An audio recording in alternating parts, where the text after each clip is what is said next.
Olá, pessoal, tudo bem? Tudo jóia? Bem, pessoal, deixa eu fazer uns ajustes aqui, pronto.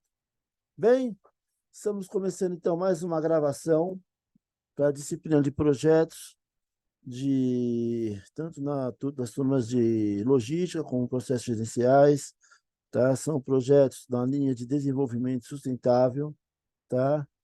Essa é a segunda aula que duas das turmas terão em comum, que uma é a turma de parcerias e a outra é a turma de mais ligada à tecnologia, né? À inovação, tá?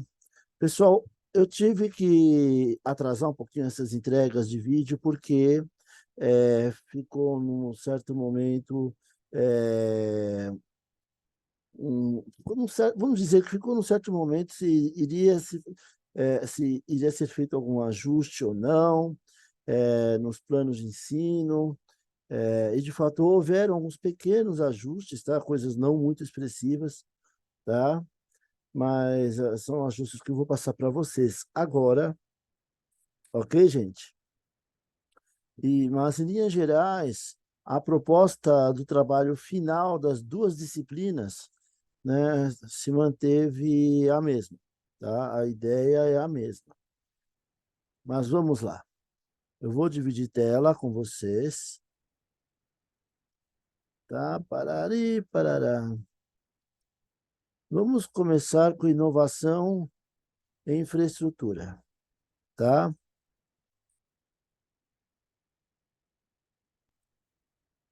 Então, tá aqui vocês, da turma de inovação em infraestrutura, tá, gente? Aqui tem alguns ajustes de datas. O prazo final para entrega da atividade ficou em 3/11, mas eu enxuguei alguns itens, tá, gente? Mas eu mantive as três atividades avaliativas como se fossem ADOs, tá, do presencial. Uma vai ser no dia 1º de setembro, outra vai ser no dia 27 de setembro e a outra vai ser no dia 18 de outubro, tá? Para dar um certo equilíbrio, tá? Eu sei que essa de setembro está mais pertinho, mas eu vou, obviamente, dar tempo, tá? Para que vocês possam aí assistir todos os vídeos, né? Que são vídeos não tão grandes assim, tá? Das disciplinas para poder fazer o desenvolvimento das atividades, tá? Então essa é de vocês e é da turma agora de parcerias e implementação, tá?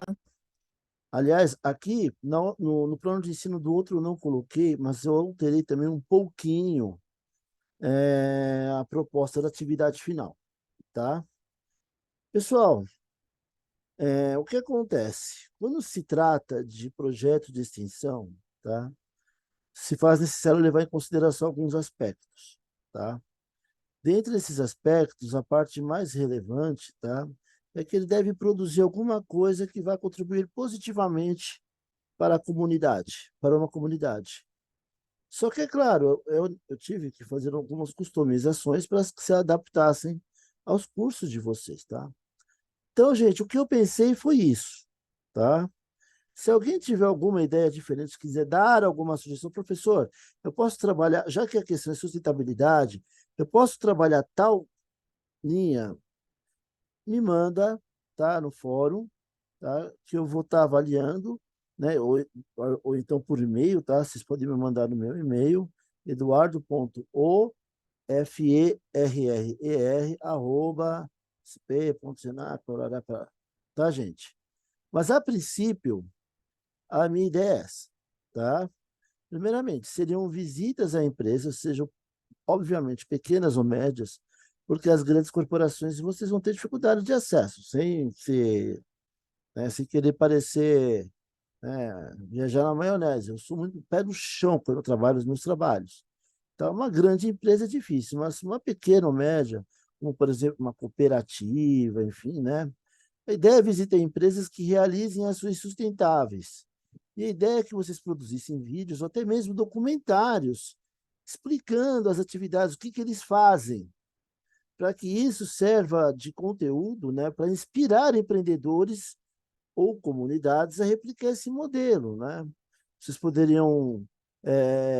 Deixar esse vídeo hospedado no YouTube também, como eu venho fazendo com os meus vídeos de aula, né, dessas aulas gravadas, e dessa maneira deixasse a disponibilidade pública para que as pessoas pudessem, né, a comunidade pudesse, né, e quem fosse procurar, por exemplo, uma coisa que eu acho muito legal em logística é tratar da questão da logística reversa, né, que é extremamente relacionada à logística e extremamente relacionada à sustentabilidade, né? Mas não é para todo mundo fazer de logística reversa, pelo amor de Deus, tá? Mas é, vocês percebem, né, gente? Fazer um documentário que explica como a empresa X trabalha a questão da logística reversa.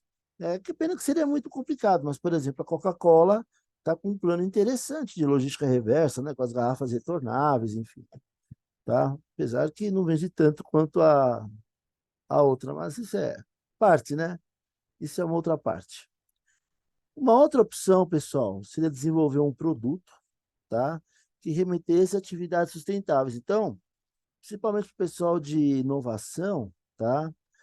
Aqui eu até dei uma viajada. Por exemplo, pode ser uma espécie de app, e essa app funcionaria como se fosse uma espécie de Uber, né? O que acontece? Então, nesse app se cadastrariam captadores de óleo e doadores de óleo, né? Então, quando alguém estivesse com óleo para doar, ele colocaria, ó, retirada de óleo, casa tal. O app ia procurar o captador que estivesse mais próximo, ele ia mandar uma mensagem para esse captador e ele iria lá buscar. Eu acho que é bem melhor do que você ficar andando na rua com aquele alto-falante. Óleo, óleo, ó óleo, óleo, óleo de cozinha, ó óleo, ó óleo. Lembra muito do ovo, né, gente? Tá? Então, eu acho que é bem melhor, né? Foi uma coisa que me deu na cabeça. Quem quiser desenvolver isso daí, o primeiro que pegar a ideia é dele, tá? A ideia, pessoal, é que vocês me apresentem propostas disso daí, vocês coloquem lá no fórum essas propostas, tá, gente? Essas propostas devem ser feitas, pelo menos, gente, até a segunda semana de setembro, tá? Pelo menos até ao longo da segunda semana de setembro. Eu nunca vou dar uma data, eu vou dar um período para vocês fazerem isso, tá? E por que agora em setembro? Porque, pessoal, se vocês deixarem para o final, vai dar ruim. Vai dar ruim, eu tenho certeza. E as atividades ADOs que eu vou colocar, né, veja que a atividade final vale 7 pontos. Tá? Veja que as ADOs eu estou colocando justamente para que vocês não se desconectem da disciplina, para que vocês tenham a disciplina de assistir a aula pelo menos uma vez por semana que eu estou postando. Tá? Essas primeiras eu estou dando atrasadinho, o motivo eu já expliquei. Estavam fechando formatos. Tá? Estavam fechando datas, períodos, etc. Tanto que vocês viram que realmente mudou em relação à minha proposta inicial. Mas agora não, a proposta é essa, está fechada, tá? Então agora, pessoal, é arregaçar as mangas e vamos que vamos. Beleza, gente? Então, pessoal, vocês têm aqui no caso do pessoal de parcerias, tem até o dia 1º do 11 como prazo final, tá? Professor, por que no início de novembro? Foi uma determinação da coordenação, tá? Porque depois que vocês entregarem todas as atividades, nós, professores, vamos ter que desenvolver relatório analítico dessas atividades, e não é uma atividade, vamos dizer, exatamente simples, tá? Por isso que é necessário um prazo, eu vou ter também um período para fazer esse relatório, né? Ou esses, não sei, né, se é um trabalho novo que nós vamos desenvolver agora, né? Então, pessoal, o prazo é esse, tá? Beleza? Isso para o pessoal de parcerias, beleza? Pessoal lá de inovação, é só. Pessoal lá de inovação, é só dar uma olhadinha lá, né? Que vai ver a data. Certo, pessoal? Então vamos voltar aqui. E agora eu vou passar a aula de hoje efetivamente falando, tá?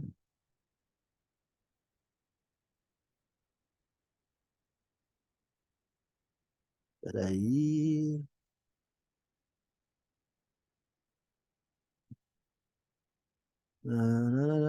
Pronto.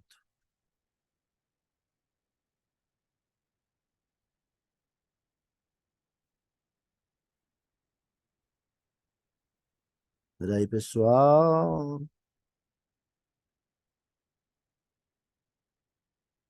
Deixa eu fechar, compartilhar de novo. Pronto. Agora vai. Certo, pessoal? Então vamos lá. Opa, agora sim. A nossa segunda aula, pessoal, como está lá no plano de ensino, é falar sobre o desenvolvimento econômico, tá? O caso brasileiro, ok?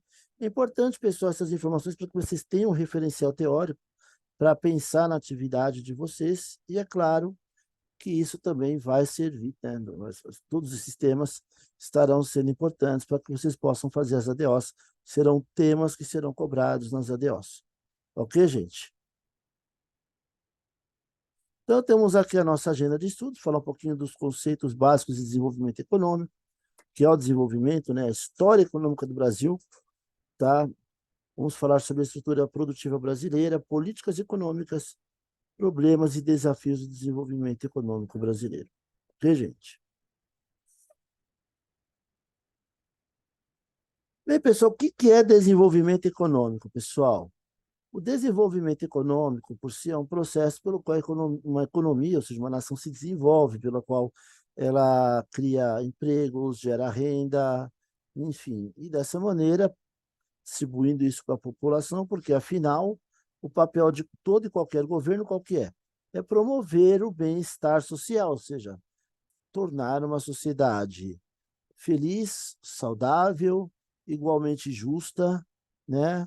E, sobretudo, que proporcione o crescimento do ser humano, tá?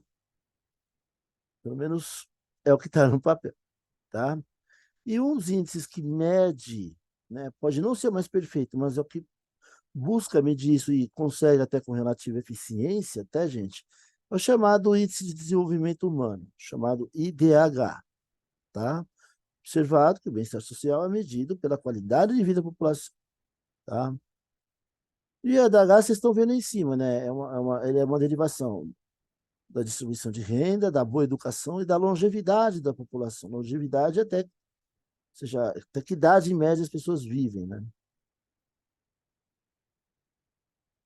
E no que tange ao nosso IDH, pessoal, ao Brasil, o nosso IDH vinha até que subindo posições desde a década de 90, ou seja, mesmo um período de Collor de Mello, né, passando por um monte de bagunça econômica, o nosso IDH vinha melhorando, tá? Vinha melhorando bastante, tá?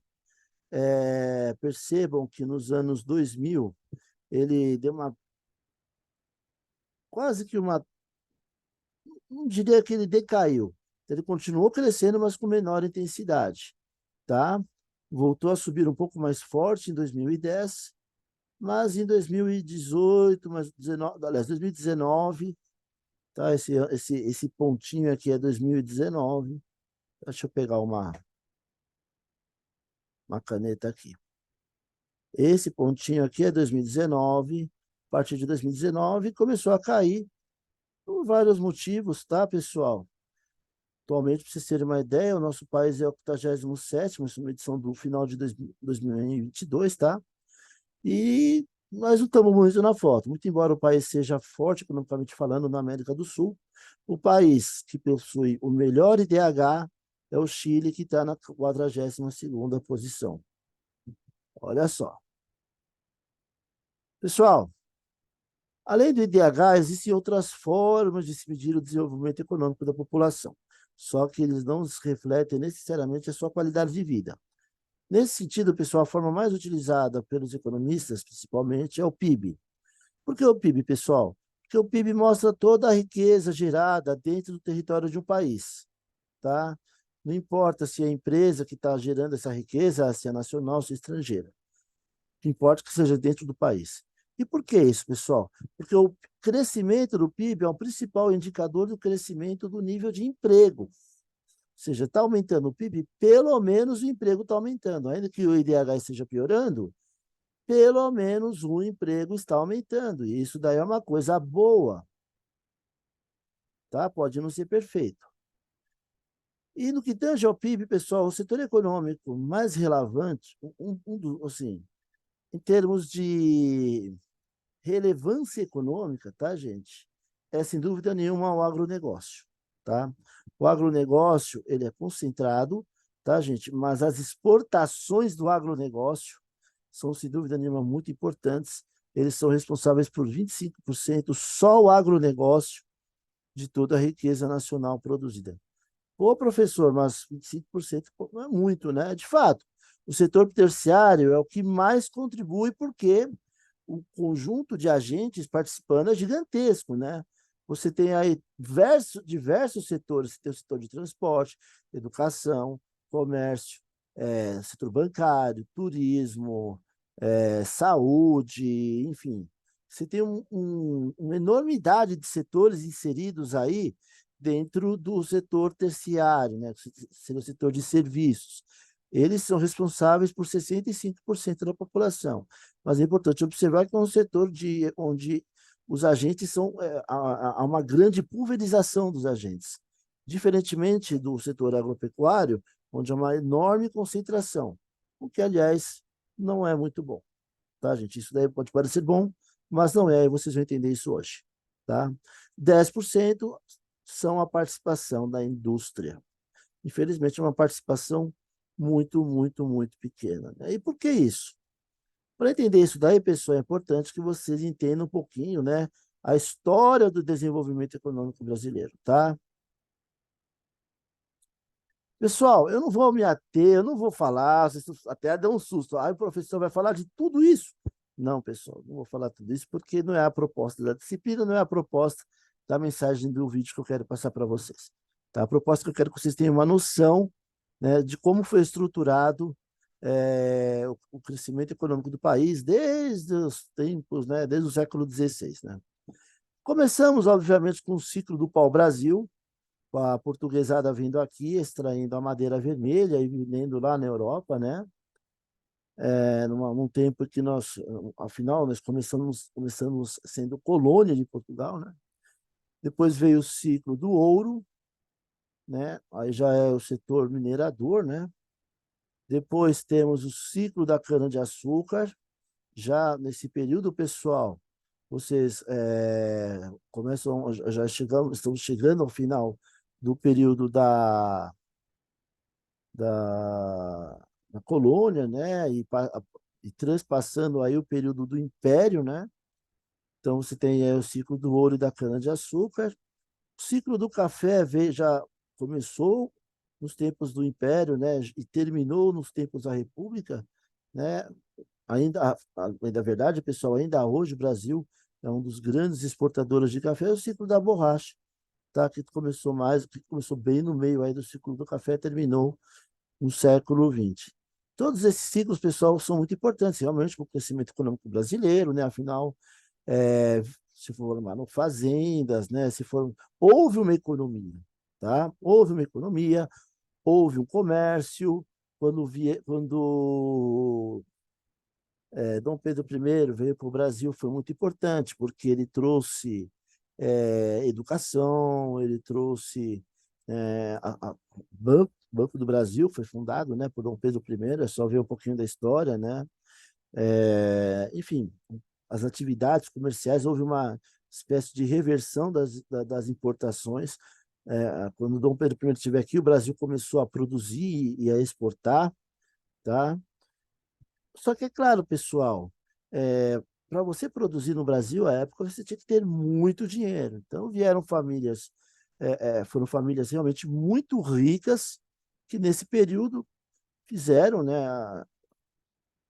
desenvolveram as suas atividades produtivas ou extrativas, né, e produziram, né, todos esses produtos que, a bem da verdade, alguns, como por exemplo, café, até hoje ele é muito importante na nossa pauta de exportações, tá? Agora, como essas produções foram geradas em grandes fazendas, principalmente utilizando mão de obra escrava, obviamente que isso contribuiu enormemente para a injusta distribuição de renda no nosso país, tá? Uma abolição da escravatura, que, aliás, foi feita assim, não é um planejamento, foi feita de maneira desastrosa, tirou o cidadão negro da onde ele tinha pelo menos comida, e botou ele na rua sem nada, e aí como é que faz? Né? Tira, da frigideira para o fogo. Enfim, deveria ter sido feito um processo planejado para que essas pessoas que fossem, para que esse negro foi abolido, tivesse toda uma, passasse por um processo de aprendizado, né, para que ele pudesse aprender a ler bem, a escrever, para que ele pudesse desenvolver uma atividade, como marcenaria, por exemplo, entre outras coisas, tá?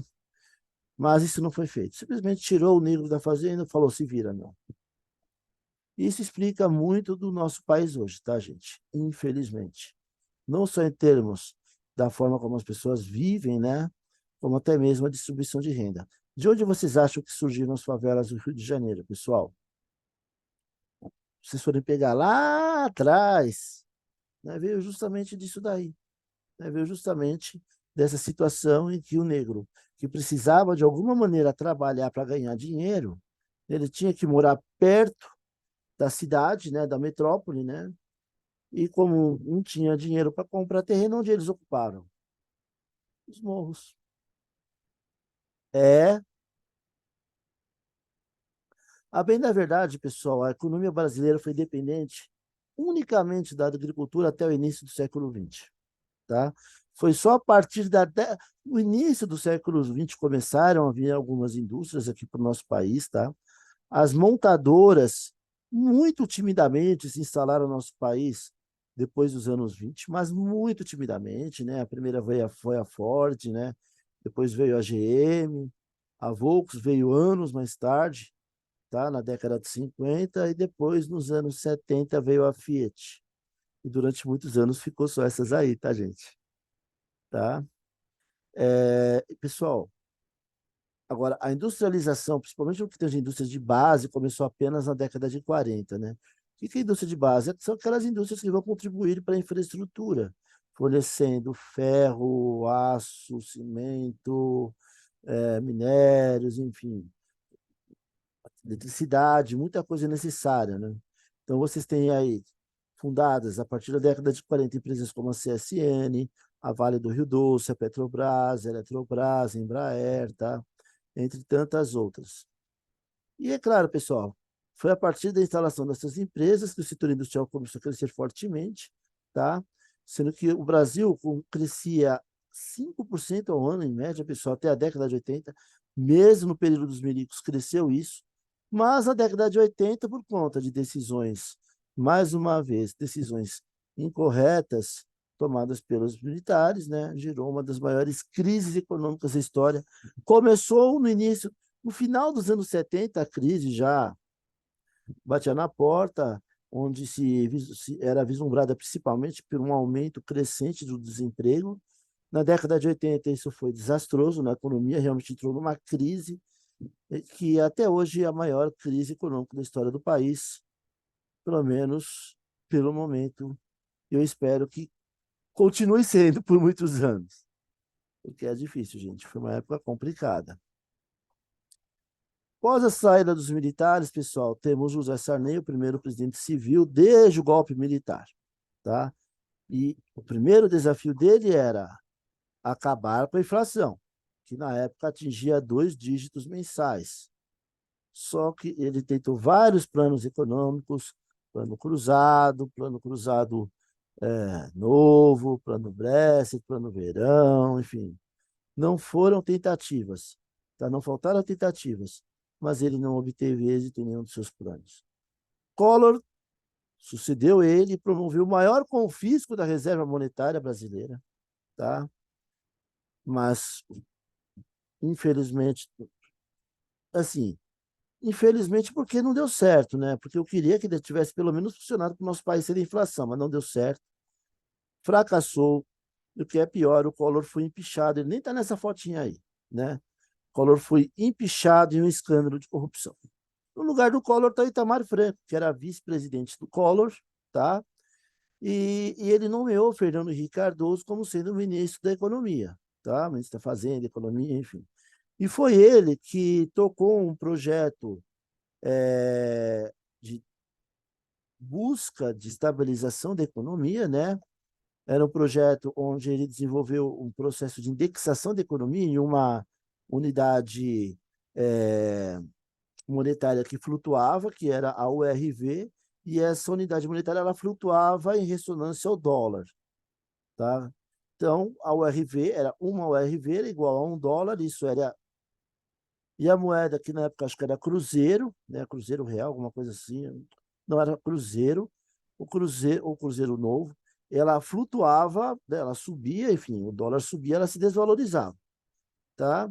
E, ao mesmo tempo que isso era feito, pessoal, o ministro, o Fernando Henrique Cardoso, então, ele também desenvolveu aprovou, né, um conjunto de projetos de lei que era fortemente pautado em austeridade fiscal, ou seja, o Estado tinha que gastar menos, tá? E o plano foi implantado em 1º de julho de 1994, sendo que uma unidade, na época, uma URV equivalia a 2.750 cruzeiros, né? E essa que era a paridade com o dólar, ou seja, uma URV, ou seja, um dólar era igual a 2.750 cruzeiros, né? E quando houve a troca de 1 para 1, então um dólar ficou igual a sendo R$ 1, e esse valor, nessa paridade, foi sendo mantida, né, pelos ministros de então. A época era o Gustavo Franco, e o ministro peitou a qualquer tipo de ação especulativa e manteve a moeda nessa paridade de 1 para 1, tá? Até abril, se não me falha a memória, até março, abril de 98.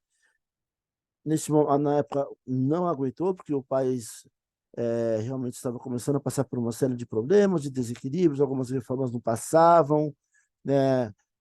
Houve algumas flexibilizações em relação aos princípios de austeridade, houve também muita especulação, e o fato é que, se não me falha a memória, foi em março, fevereiro ou março de 98, Gustavo Franco disse: estou fora, porque o Fernando Henrique, que era presidente, já era presidente à época, falou: não, tem que desvalorizar, né?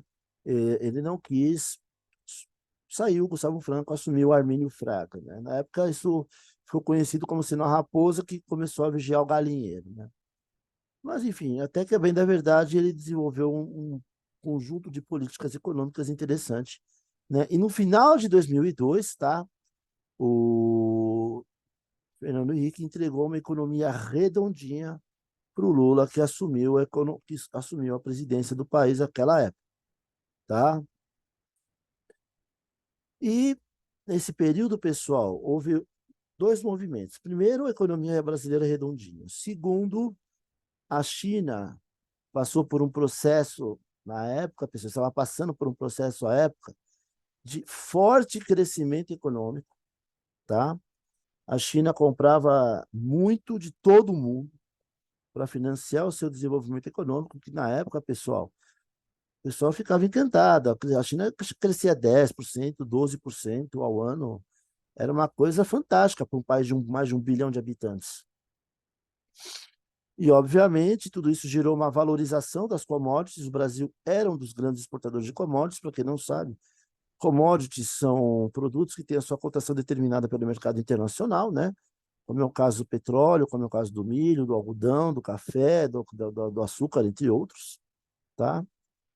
E por isso a economia brasileira cresceu bastante. Só que esse crescimento, né, chegou no momento, né, esse crescimento chinês chegou no momento que houve um enfraquecimento. Isso é normal, porque isso é cíclico. Todo crescimento ele é cíclico. Há um momento de alta, mas ele tende a cair em um determinado momento, tá? E isso aconteceu justamente na segunda metade, tá? Na segunda metade do segundo mandato do governo Dilma. Já no início do segundo mandato, a economia já começava a demonstrar sinais de fraqueza, e perto, então, do segundo mandato, né, a presidente Dilma começou a tomar algumas ações, né, para manter a economia crescendo, não deixar a inflação subir. Ela já estava subindo, né? Ela começou a tomar algumas atitudes um tanto quanto, vamos usar um termo não usuais ou não adequadas, né? Como tentar controlar o preço do combustível na base da chibata, né? Praticamente, né? Afinal, a Petrobras era a maior acionista da Petrobras, ela cobra o quanto ela quer. Né? Só que isso foi ruim, foi péssimo. O preço da ação da Petrobras desabou. Tá? O período o governo de Dilma Rousseff acabou em meio a acusações de pedaladas fiscais. Não vou entrar no mérito do motivo do impeachment dela. O fato é que ela foi empichada, tá? E assumiu Michel Temer. Michel Temer assumiu e ele buscou resgatar um pouco daquilo, né? Que o Fernando Collor não, o Fernando Henrique Cardoso fez, né? Aquelas ações de austeridade fiscal, justamente para buscar conter um surto inflacionário que estava surgindo, e até que ele fez algumas ações bem interessantes, apesar das críticas, né? O pessoal brincava, chamava ele de vampirão, né? Porque o jeitão dele, ele também tem uma certa idade, mas o fato é, gente, que a bem da verdade, isso é uma opinião de vosso professor, é... desde desde o governo Dilma, pessoal, pegando desde o governo Dilma até os dias de hoje, né, o melhor presidente, na minha opinião, foi esse cara aí. Fale o que quiser. Porque ele realmente tomou algumas ações duras para controlar os gastos e economia, controlou a inflação, tá? Enfim, fez algumas coisas interessantes. Jair Bolsonaro sucedeu Temer com um monte de promessas de reformas, de privatização, de austeridade, parará, mas ele não cumpriu nada. Não cumpriu nada, tá? Houve só a privatização da Eletrobras, muito mal feita, na minha opinião pessoal, tá? Ele teve sim que conviver com a questão da Covid-19, mas todos os outros países também tiveram que conviver com isso, tá? Todos os outros países tiveram um baque nas economias? Tiveram. Mas, pô, o Brasil, eu vou te falar um negócio, né, meu? É complicado. E por isso, pessoal, dado o seu governo, na opinião de muita gente, desastroso, né? O Lula assumiu novamente o poder em 2023, tá? Mas também até agora a gente, bem na verdade, não fez nada. Nosso país continua aí com crescimento zero. Então, dado esse histórico, a estrutura produtiva brasileira pouco se desenvolveu, as indústrias pouco cresceram, o que ainda continua salvando a pátria do nosso país, né? Salvando a nossa pátria, né? Desculpe o trocadilho, mas que continua salvando a nossa pátria, porque a única setor de economia que faz ainda entrar dólar para caramba aqui, e o Brasil precisa de dólar para pagar por insumos para produzir, tá? É o setor agropecuário. Daí a sua importância gigantesca na economia, tá, gente? Então, como eu disse há pouco, a estrutura econômica brasileira é composta pela agricultura, que em termos de exportações, né, em termos de relevância para a economia, é a mais importante. Tá? Temos a indústria. Bem, infelizmente, o setor industrial, uma questão a ser observada aqui é o fato dela ser caracterizadamente formada por grandes multinacionais, tá? Ou seja, a maior parte das grandes indústrias brasileiras, na verdade, não são brasileiras, são empresas multinacionais, como é o caso da Volkswagen alemã, a Ford americana, a Ford não está mais aqui, né? A GM americana, enfim, a Bayer, né, de remédios também é alemã, e por aí vai. Ok, pessoal? E o setor de serviços? O setor de serviços, como eu disse, ele é muito dinâmico, tá? Formado pela existência de muitas pequenas e médias empresas. É muito importante para a geração de emprego e renda, tá? Mas tem essa questão. Ele serve apenas ao mercado local. Local. Ok, gente? Políticas econômicas brasileiras, pessoal. As políticas econômicas brasileiras são, pelo menos na intenção, direcionadas para o crescimento econômico. Na intenção, tá? Se faz isso de fato, bem, aí é outra história, tá? A ideia, pessoal, das políticas econômicas é buscar promover o crescimento econômico e a redução das desigualdades. Contudo, no que tange à política monetária, as taxas de juros são extremamente altas, tá? Por quê? Somente porque a nossa produção é baixa, tá? Então não adianta você baixar a taxa de juros, que você vai ter inflação, você vai ter problemas econômicos, tá? E se você manter elas lá no alto, isso também vai contribuir para o crescimento, né? Crescimento não, para o encarecimento do crédito. Então é aquilo como se diz, se correr o bicho pega, se ficar o bicho come, é bem por aí. Se você reduzir, os produtos vão ficar mais caros. Se você mantém alta a taxa de juros, o crédito vai ficar mais caro.